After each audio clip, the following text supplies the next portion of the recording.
Welcome into WBOA Courtside. Excited to have you along the way with us this week. Lance and Justin with you, the usual suspects here on the podcast in the heat of the basketball season, winding closer and closer to the tournament time of the year where things get really interesting. Win and go home. And this week, we're going to get a different perspective, not from the officiating side, but someone who's very close to what's going on the court.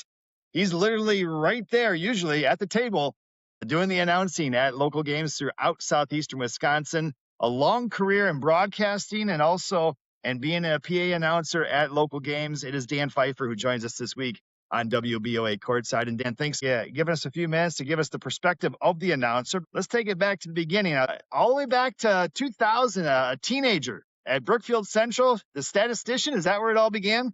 Yeah, I'll even go back further than that. My freshman year was 1996-97 at Brookfield Central High School with Bill Groff and the late, great Paul Nauman, who was the one who got me started.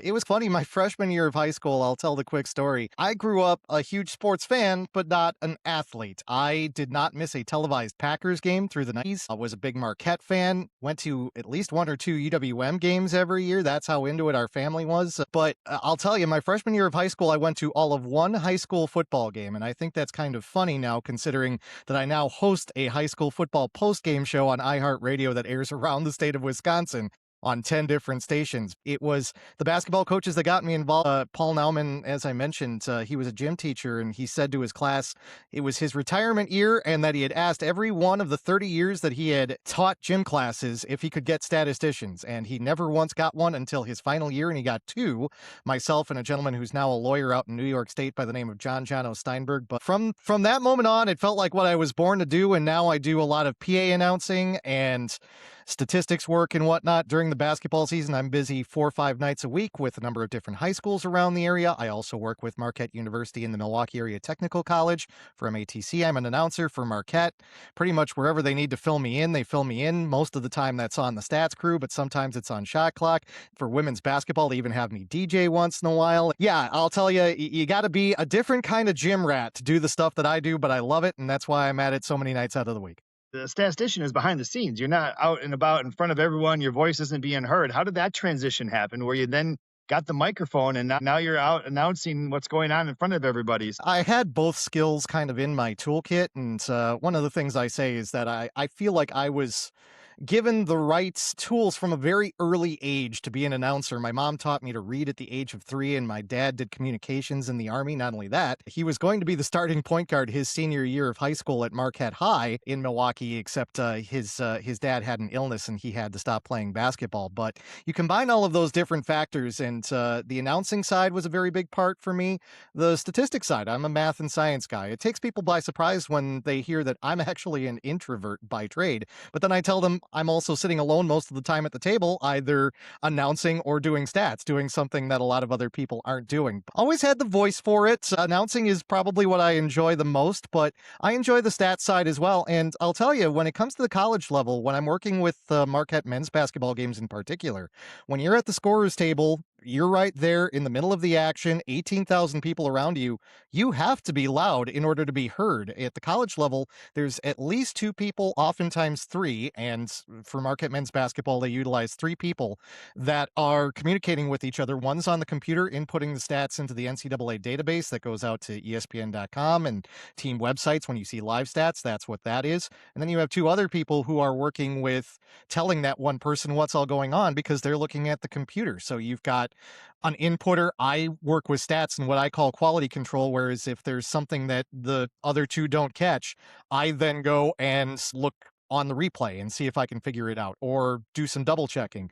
So you have to have that voice to be a statistician at the highest levels. And then, yeah, the transition then to just having the entertainment aspect as well and doing that part and engaging the crowd. And it's more than entertainment, it's informative as well. But when you have the voice and you're able to engage the crowd, it's something that's a great feeling to know that you are as much a part of the atmosphere as anything else in the building at that point in time when things really get going and the home team really gets it rocking. So, Dan, you have an asset of being a support, all the game day roles, but your biggest strength is certainly on the microphone. We've heard you at many of different venues. We've had the luxury to do a couple of state tournament events for the WI, and we'll continue to do that. From your perspective, What is the primary role of a public address announcer during a basketball game beyond reading scripts and doing player introductions? There's a few different aspects to this, Justin. I could probably give you a 2-hour thesis on it. I'll really point out a couple different things. First off, and this is a very overlooked piece for public address announcers by the casual fan, public address announcers need to be prepared first and foremost for if there's a safety situation. We are the ones who can guide the audience and really have a level of emotional control. And there have been situations I've been in as an announcer where, let's say there's a skirmish in the stands between a couple fans, or something happens on the court where there's an emergency situation with a player. The announcer is in a situation where they can tell people to remain calm. If there is a situation where you need an evacuation event, the announcer, with his or her tone of voice and with their knowledge, can guide people out in an efficient, organized, and again, calm manner and really keep the crowd under control in those situations. That's an overlooked aspect for announcers. That's something I only have to deal with maybe 1 out of every 5 or 6 years that I do announcing, and I like it that way. The next piece is conveying information, and I like to think of public address announcers as an audio extension of the scoreboard. I even say that if there are fans in the crowd who are visually impaired, the announcer serves very much almost as the scoreboard for those fans in terms of giving information to them that they may want or need to know about player fouls, how things are going, who's making baskets, and all of those sorts of things. Ultimately, being informative is the main goal for an announcer. If you can do it with a tone of voice that conveys some excitement or brings some energy, particularly for the home team, but not so much that it's so over the top that it feels like you're being unfair to the guest team, great. But the first and foremost thing is conveying that information and being a reliable source for that information. Again, I like to say audio extension of the scoreboard. The scoreboard delivers facts, it delivers numbers. That's what the announcer does as well. Who got the foul? Who was the basket scorer? Those pieces of information are the key ones. That's our first goal, is to deliver that information. So by doing that and being clear with that and having a pattern, a consistent way of doing that, it gives the audience a feel for the game. It gives them a sense of what's going on beyond just the facts that are going on. And that gets into some of the more advanced pieces of announcing, of shaping your tone of voice and those sorts of things. That's the one thing. If there's anyone out there who is just starting announcing or is looking to get into it that wonders what you start with, it's conveying correct information. Be correct first, and if you need to correct yourself, just quickly say correction, give the correct information, and move on. And it's very similar in that way to what officials do, in that goal number one is to be correct. It's to get everything right. After that, then you kind of manage all of the other things as you go. Yeah, it's not as easy as you think it might be. I filled in this year a couple of games around the holiday season, and boy, I tell you what, you got a couple hundred people looking at you. You get a little sweaty if you mispronounce a name or you have a very confusing last name that you're trying to pronounce. It's not easy. So I give you credit. You mentioned about trying not to be too much a homer, right, with the home team. Can that be a challenge with trying to bring excitement for both? But obviously, you're there for the home team for the most part. Is that You bring up a good point, Lance. And just to touch on one thing, one key thing that the announcers do in that 15 minutes before the start of a game is go to each coach if they need to. A lot of the time with the home teams, you're familiar with the names and get pronunciations because, yeah, it's not fun when you have a parent behind you who's telling you that you're mispronouncing their child's name. You talk about that balance, and I like to compare it. I have friends who are singers, and there is a lot of similarity between singing and good announcing in the sense that you want to convey emotion, but not to the point where you are out of control or you are losing your technique. And part of that is having that balance. I am very enthusiastic. I'm very supportive of the schools that bring me in to work with them as an announcer. And over time, as someone who has done this a lot, who has experience, I've gotten to the point where I'm now working with 3, 4, 5 schools regularly. As we talked about, I'm here at Kohler High School tonight where I had a game. I work with New Berlin West. I work with West Dallas Central. I work with Muskego High School. And for those schools, yes, they are going to have the majority of the fans in the building. They are going to have the majority of people who paid to be there. They are the people who are paying you to be there. You want to be enthusiastic for all of those folks. But first off, if it gets to the point where you are losing control of your vocal abilities, if you are screaming, if you are maxing out the sound system, something is wrong. So you want to get to that edge, but you don't want to go over it. And on the other side, I like to think about it as I'm not negative towards other teams. And I always like to say, if you took a transcript of what I say during games, it would be basically the same. Maybe save for a couple branding things that we do here in Kohler, where the nickname is the Blue Bombers. We say substitutes are taking flight or taking off or leaving the runway. But for the most part, what I say for both teams is the exact same thing. And yes, there's going to be a slight difference in enthusiasm and tone, but it's never negative towards the opponent. It may be flat, it may be slightly even above flat in terms of being positive. You will be able to tell a difference, but I don't want opposing teams and opposing fans to leave feeling like they were treated unfairly. One of the things I make a point to do at the start of the game, I have a script that I use in my pregame. I go out, and this was borrowed from a script that was given to me from New Berlin West. They welcome the opposing fans in the second line of the script. And I've even taken it to another level. They just had a blank where they had filling in the school's name. I like to go out and I like to find a fun fact about the school that I announce along with welcoming those fans. Maybe a famous alum like the Watt family for Pewaukee, or maybe an interesting fact about the school or the community that I include. It's something that I feel like is an added touch that right off the bat tells opposing fans, hey, I'm here to set up an entertaining experience. Yes, I'm going to be more enthusiastic for the team that I'm working for, but don't think that that means that I'm here to be against you. I consider it one of my greatest compliments when opposing fans come down after the game and say, wow, you're really great. You're really fun. We had a good time, even though we could tell you were on New Berlin West side or West Allis Central side. And I think that's something that it comes somewhat with experience, but it's part of the psychology of it all. You get a feel, and you can kind of feel when the energy of the crowd isn't necessarily on your side. Over time, the more you announce and the more games you do, the more you get the feel for where the right balance is, even at different levels between college and high school. And you get to a point where you try to have it at the right place where it's as enjoyable as possible for everybody. Relationships are paramount in every walk of life, and certainly that is the case for officials and the relationships and members of the scorers table, including our public address announcers, play a collaborative role in the success of a game. So, what does a productive working relationship between officials and the PA announcer look like?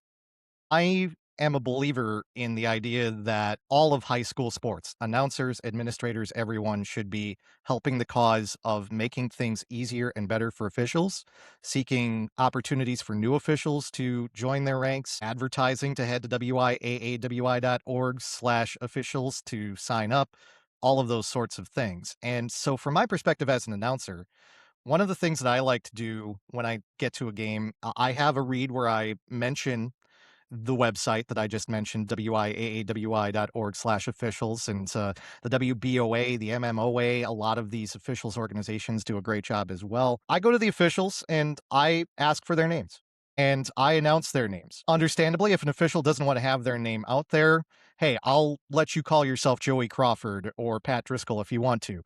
I take that from working some of the state events where they name the officials and even their hometowns at state events, because to me, that humanizes the officials. That reminds the fans these are people who have a name, who have families. They're not just stripes. I see them when I'm preparing to work a game and when I'm packing up afterwards with the suitcases, walking in and walking out, and have a chance to interface with the likes of you, Justin, and you, Lance, personally. And I'm reminded in those moments that, hey, you have to see these officials as more than just calls and more than just moments and understand that. And so I try to emphasize that also as part of my pregame script in respect for you and the officials. And I like to talk about how at the college level, the officials make a point before the game. They come to the table, they have a quick chat with everyone.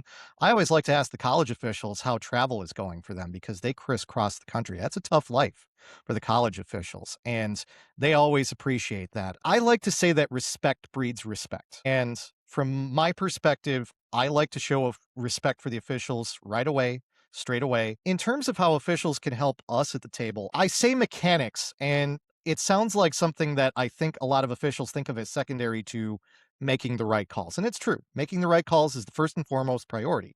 But mechanics are important because if something goes wrong with the book, if something goes wrong where the score is off, or however that may be, because they didn't see a clear 2 or 3 signal go up, or because the foul numbers were shown too quickly or were just run through very fast because one official thought the foul was obvious, but the folks at the table, and sometimes even as an announcer, I may have an athletic director or a 50-50 raffle ticket seller coming over while there's a foul, and I might not see it, and then something else goes on. So the more that there are foci on those mechanics, those pieces of coming to the table, being quick to the table, but being slow to communicate to us, that puts us in a position to help you on the floor better. And when the announcer is keeping track of that and announcing that and checks with the person who's doing the scoreboard and checks with the person who's doing the book, if someone's off, that's how a lot of mistakes get caught.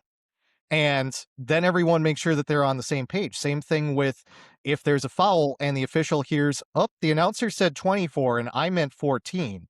That's a double check as well. So in that way, it's not just breeding respect, it's helping each other in ways that we can find to help each other. You're supposed to be, again, just delivering the facts. But I will give those foul numbers because I think that's helpful both for the officials on the floor and for the crowd. Again, it's another piece of being an extension of the scoreboard and the information and data of the game that we as announcers can help fans with and can help officials with. And then on the flip side, the better officials can communicate that information to us, the better it is we are able to convey it. As with everything, with the three-man crews that are on the floor, anytime there's great communication, great things happen, and that includes those of us at the table. Dan Pfeifer joins us this week on WBOA Courtside, maybe the only guy around here that's on the court or at a game more than a referee. Joining us tonight as we record after a game that he works. What are you in the gym, about 4 or 5 nights a week? It's in the 4 to 6 range, definitely, between college and high school. I actually get a little antsy some of the weeks when there's only 3 or 2 games. I'm like, I feel like I should be doing more than this right now. Yeah, this time of year, it gets pretty busy, but I'll tell you what, it's a lot better than sitting at home and just staring at the television. It's always good entertainment coming out to the games, and we try to make it fun for the crowds, too.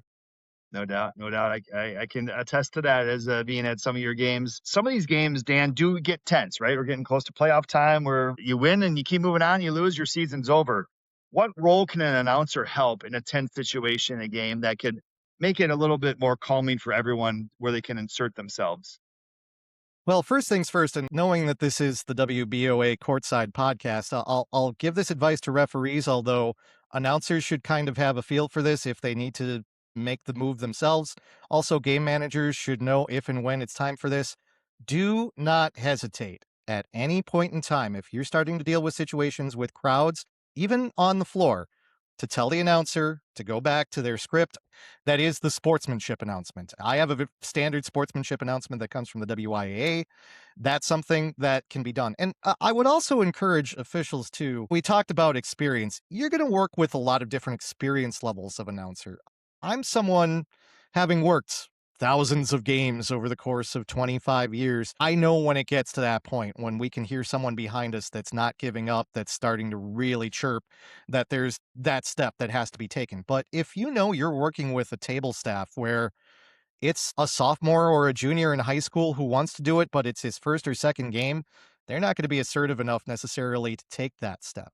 So there is some management involved, and you may want to steer someone in that situation. Whereas someone like me, hey, if Justin comes to the table and says, Dan, read the sportsmanship announcement, I'll do that. I'll have it right at my fingertips. So that's one thing. And again, I think some of it goes back to the emotional control. And officials understand this too. You have to be careful because sometimes, and I'll pass along a secondhand story from one of my favorite college announcers, Mike Jakubowski of Marquette University. There was one time Tom Crean had a situation where students were throwing things onto the court. And Crean came to Mike J and said, "You've got to tell them to stop throwing things on the court." And Mike J said, "No, I'm not going to do that because if I say stop throwing things onto the court, what am I doing for the people who haven't thrown anything onto the court yet? I'm planting the idea for them." So it was something where sometimes there's that psychology of the moment of how to work it and all of those pieces. And again, Mike J, very experienced. He's worked with Marquette basketball for 25 years. I've been in the business for 25 years. There are times to say something. There are times to kind of put an end to it, but you don't want to become the announcer that got fed up with the fans and got emotional. Don't get me wrong. The announcement that I make before the games is kind of a much more calm, deliberate version of saying that essentially when I'm telling fans, hey, go and become an official if you have an interest, but you can't let it get out of control like that. And I always like to say that being demonstrative is the best thing you can do.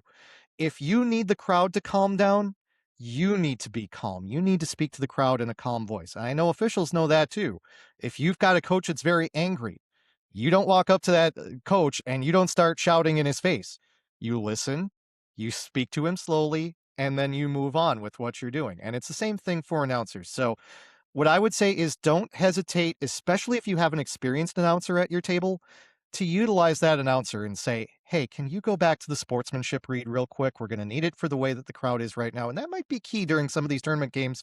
We've got some of these sectionals that are lining up with some great matchups. Saying that announcement, don't hesitate to say a second time. Don't hesitate to toss it out there in the first or second quarter if you need to, just as a reminder. At that point, if someone is that desperate to make a scene, go to the game manager, have them taken out, but use the announcer as someone who can help. And even if it's a matter of saying, hey, things are kind of tense in here, can you even tone down if they're a little too excited, whatever that may be? It's all part of the personality management that is part of officiating that goes along with all of the other things as well. And again, it's secondary to getting the calls right. The same way for me, it's secondary to getting the calls of the baskets and the numbers on the fouls right. But it's one of those things that if you do it well, it will set you apart from a lot of the other folks that are out there that get too lost in the moment and can't necessarily handle the situation. So, Fife, there are times certainly that a obscure rule situation or something unusual will happen, and hopefully from our officials' perspective, when we do need to get our crew together, we're sending teams to our benches, but it often leaves the crowd in confusion, uncertainty, unknown, when the officials do need to get all their minds together and really determine the next course of action. Generally speaking, the officials will probably get the coaches together, or two officials will go to each coach. How can the announcer play a role in that? When I look at these things, I always think the more everyone in the gym can know, the better off we can get this game reset into a normal motion away from that anxiety. But talk about mechanics. What do you want to hear from referees when that's there, and how can referees help get that game back when you have the information you need? Great question, Justin. And I wholly agree. I like to say that unhappy fans are easier to deal with than confused fans. If you have fans that, yeah, one side thinks it's a bad call, one side thinks it's a good call. We've all been in that situation, right? That's okay. But when everyone doesn't know what's going on, then everyone in the gym thinks that something bad is going to happen. Anxiety builds. Then you get impatience too, because people are there, they want to see basketball. And if the conversation goes on 3, 4, 5 minutes, then you start to get into the situation where now you've got fans that just want things to get going because they're starting to look at their watch and say, I might have someplace else to go, whatever it may be. But all that aside for a moment, we live in an age where at the higher levels, not yet at the high school level, probably never at the high school level, except for the state tournament, maybe some select games. The higher levels, you have instant replay. There is, for football, for basketball, all of those sorts of things, there is a call on the field. It is reviewed. And then after review, there is a decision. I am of the belief, and this isn't something I see real often at the high school level, but I just want to toss this out there as a thought. First things first, if you can make an initial call and deliver that to the table, it may be we have a common foul on 24 blue. We have a technical foul on 3 red. However it may be, deliver that information, and you can even say, we're going to discuss such and such and such.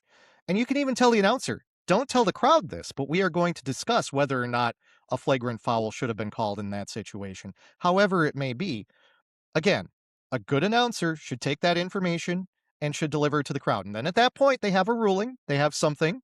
They can even say, I would even be willing to say, for instance, the play is under further discussion. It's kind of another version of doing a review, or whatever it may be. You got to be careful with that because there may be some crowds, if the crowd is already tense, if it's a tense situation, there may be crowds that will then be in a position to not want to hear that. So as an announcer, I have to think about that. And I have to say, okay, is it a good time to say that? Is it not a good time to say that? We'll have to see. But then, yes, the discussion happens. I know for me as an announcer, that's where I have tricks and techniques because oftentimes I'm doing music during games too. That's when I'll play YMCA or The Wobble or something to keep fans' minds off of it or entertained or whatever it may be. I'm not saying that's necessarily something that has to be done on the part of announcers or whatever. I'm not going to say officials should be going to the announcer and saying, "Hey, do you have the cha-cha slide with?" No, no. But something to kind of at least keep people occupied. Then, when the decision is made, yes, come to the announcer and deliver that information. And I'll even tell you a story. I have only had the chance to do 2 Division 1 men's basketball games, both of which were for UWM. One was when Bruce Pearl was coaching back in 2003. The other was shortly before the pandemic in 2020. And I had a weird situation in that UWM Oakland game in 2020 at the college level. 10-second violations, officials measure those by looking at the shot clock. When the shot clock gets from 30 to 20, it's a 10-second violation. So there's a defensive rebound for Oakland. They get the ball. They kind of fumble the rebound a little bit. UWM picks up on it. They apply some pressure. They don't get the ball across by the time the shot clock hits 20. Official calls a 10-second violation. I announce the 10-second violation, but in my head, my mental clock is going, that didn't feel like 10 seconds. Like, that felt short. And elsewhere at the table, they're kind of saying that too, and the Oakland coach brings it up.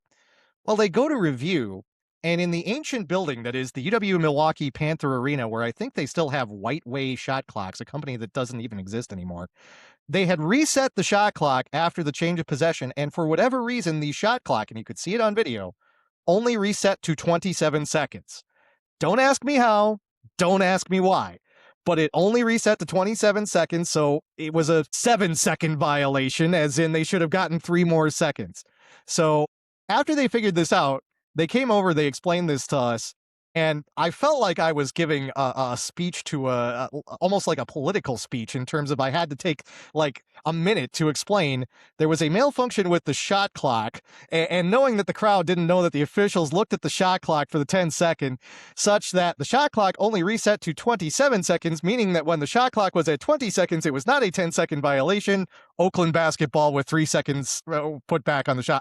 I don't remember exactly how I phrased it. I was thinking about it a little bit more at the time, but it was one of those things where it was kind of like, okay, this is a long explanation, but at the same time, when I got done, everyone in the crowd kind of was like, oh, okay. You know, they weren't unhappy that UWM didn't get the basketball. They knew exactly what happened, and the game went on as normal. And that's one of those situations where if you just say there was a clock malfunction, Oakland ball, the crowd might not understand. I'd rather give more information than less, just like you, Justin. I'd rather make sure everyone's in the know and understand what's going on. Yeah, if anything, maybe the crowd was a little bit bored by the time I got done with the explanation, but they knew exactly what happened in that very odd, weird situation, and the game just went on. I find that with the best officials and the best announcers, they help the game run more smoothly by doing those sorts of things and putting people in positions where, again, it can succeed. I can talk about some of the best refs at the college level in terms of how they manage personalities in situations like that. That is something that fans don't see. They overlook that. They just look at the calls. But I'll tell you, again, the Pat Driscolls of the world and some of those guys at the top level, they do that stuff so tremendously well, and they handle the table and the coaches so well. And it's a lesson, I think, for officials too. Dan, as we wrap up, and really appreciate your time to give us the announcer's perspective. At the WBOA, we really focus on education. Part of the podcast, the rationale is to educate. Classroom sessions that we have preseason leading into the high school season. From a high school perspective, as an announcer, how, as officials, can we make your job easier? Are there any pet peeves that we're doing that maybe we don't even realize we're doing that could make your job easier and make the whole night or day go better from a game operations perspective? Yeah, we've touched on a lot of it thus far. I'll run through some of the ideas again. First off, again, mechanics. No foul is obvious. No 3 or 2 point call is necessarily obvious. The more you can be clear with those, the more you can be clear with your numbers when you come to the table, the more you can be clear with that call of 3 or 2, especially when you're running by the table after a 2-point basket. When it's a 2, the better. Secondly, again, with trusted announcers, don't be afraid to explain those odd situations like we just talked about. If we can relay that to the crowd in a manner that they can understand, we can summarize it easily, we can put the crowd in a position where they aren't confused, where they understand what's going on and they can move on with just enjoying the game. Don't be afraid to ask an announcer to reread the sportsmanship announcement if you feel like a situation is getting out of hand. If you hear something, officials are, as they should be, very focused on the game. It's not the worst thing in the world to listen to the announcements that are going over the loudspeaker and say, okay, was that the foul number that I called?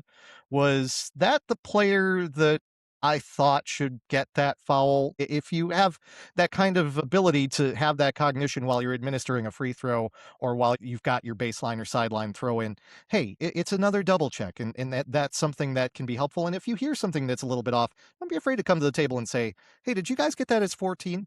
That's a good check for the person doing the book, for the person doing the scoreboard.